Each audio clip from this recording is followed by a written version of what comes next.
Assalamualaikum warahmatullahi wabarakatuh.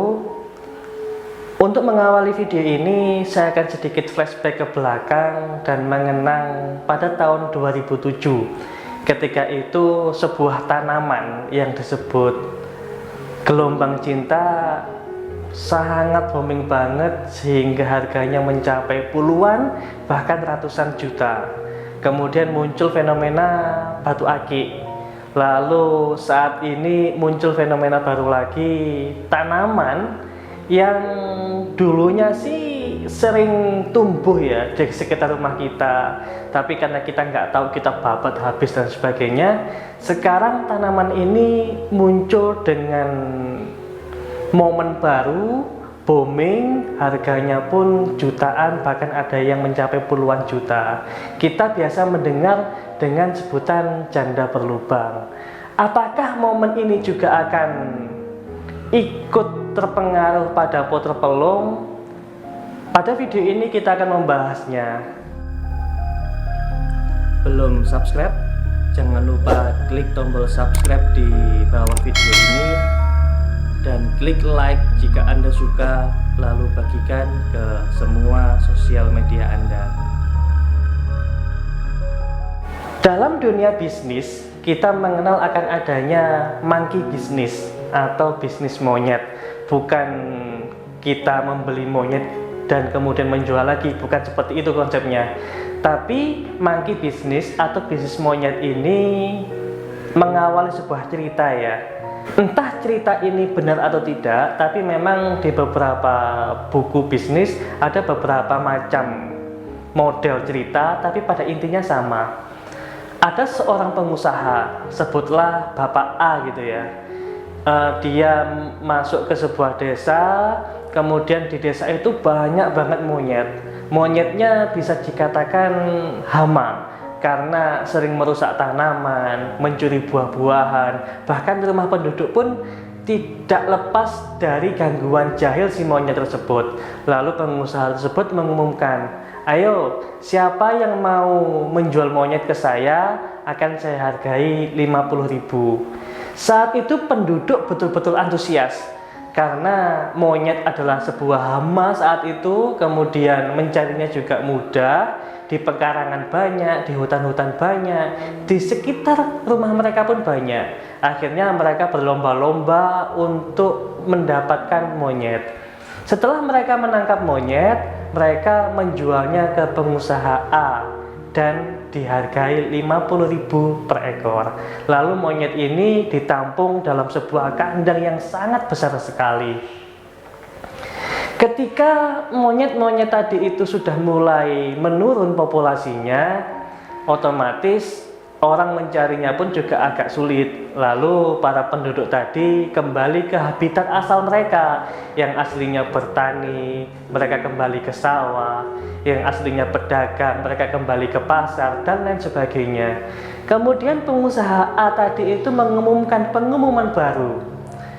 Beliau mengatakan, karena monyet susah didapat, saya akan membeli monyet jenengan dengan harga Rp300.000, yang aslinya 50 dinaikkan menjadi 300.000. Akhirnya para penduduk pun juga mulai berlomba-lomba kembali untuk mencari monyet dan menyerahkan atau menjual ke pengusaha A tadi. Setelah itu, beberapa waktu kemudian habislah habitat monyet di desa tersebut. Suatu ketika pengusaha A tadi itu keluar kota. Tinggallah di tempat pengusaha A tadi itu seorang karyawan atau bisa disebut dengan tangan kanan. Mereka bilang, kandang saya sudah sangat sempit sekali karena populasi monyet yang ada di kandangnya sudah mulai banyak. Oleh karena itu, bagi penduduk yang mau untuk memelihara monyet tadi itu, silahkan beli dengan harga 700.000. Nanti kalau pengusaha A datang, dia akan membelinya lagi dengan harga 1 juta. Para penduduk pun mereka sudah mulai membayangkan keuntungan yang didapat, karena sebelumnya mereka sudah menjual dan mereka sudah tahu tentang pengusaha A tadi itu kayak gimana, sehingga mereka mau membeli monyet tadi itu dengan harga Rp700.000. Setelah monyet di kandang pengusaha A tadi itu habis, dibeli oleh penduduk itu sendiri, bahkan ada yang membeli sampai harga 1 juta, 10 juta, 20 juta, 30 juta, dan lain sebagainya. Ternyata ketika ditunggu-tunggu, pengusaha A ini tidak pernah kembali. Pengusaha A ini sudah mengantongi kekayaan atau keuntungan dari jualan monyet, ya puluhan juta, miliaran, bahkan triliunan hanya dari monyet saja. Dia tidak akan pernah kembali.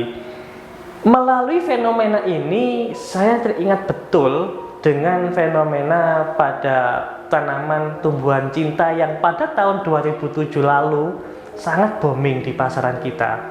Sekarang ketika kita melihat ada tanaman gelombang cinta dijual dengan harga 1 juta pun kita mikir, jangankan 1 juta, kita membeli harga 100.000 pun kita mikir gitu loh. Lalu bagaimana dengan puter pelung ini? Sekarang booming banget puter pelung. Bahkan ada yang menjual sampai 20-50 juta dan sebagainya.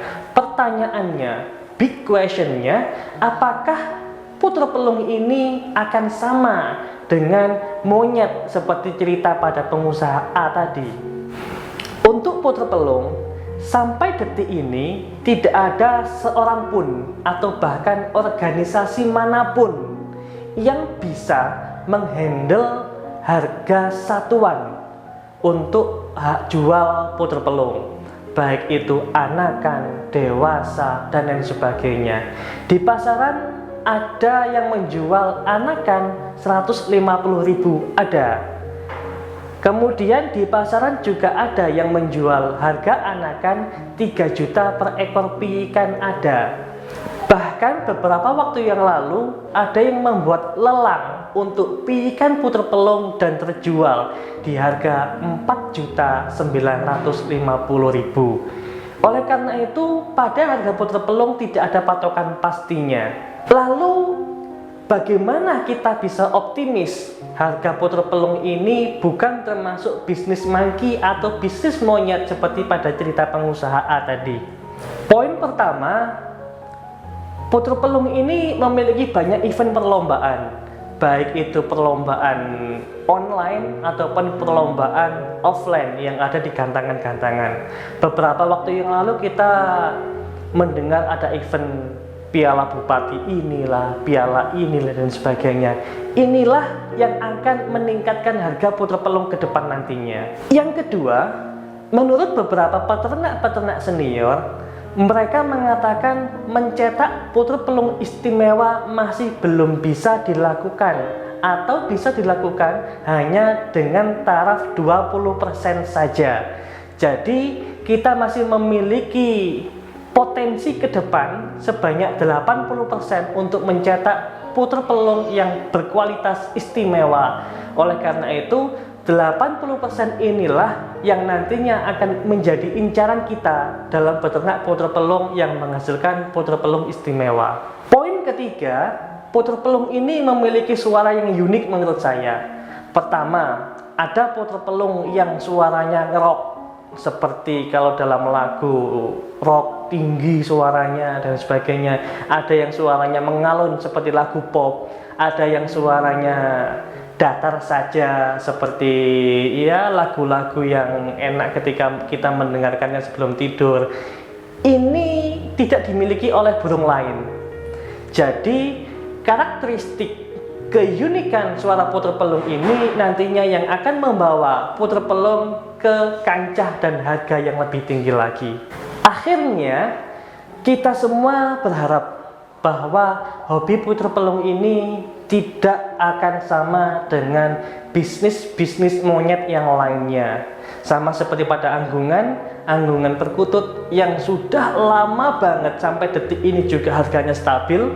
Anggungan berkuku juga sama. Sekarang puter pelung yang mulai pada tahun 2001 dipakemkan di Jogja sampai detik ini juga tidak mengalami penurunan harga, tapi malah harganya semakin naik dan naik.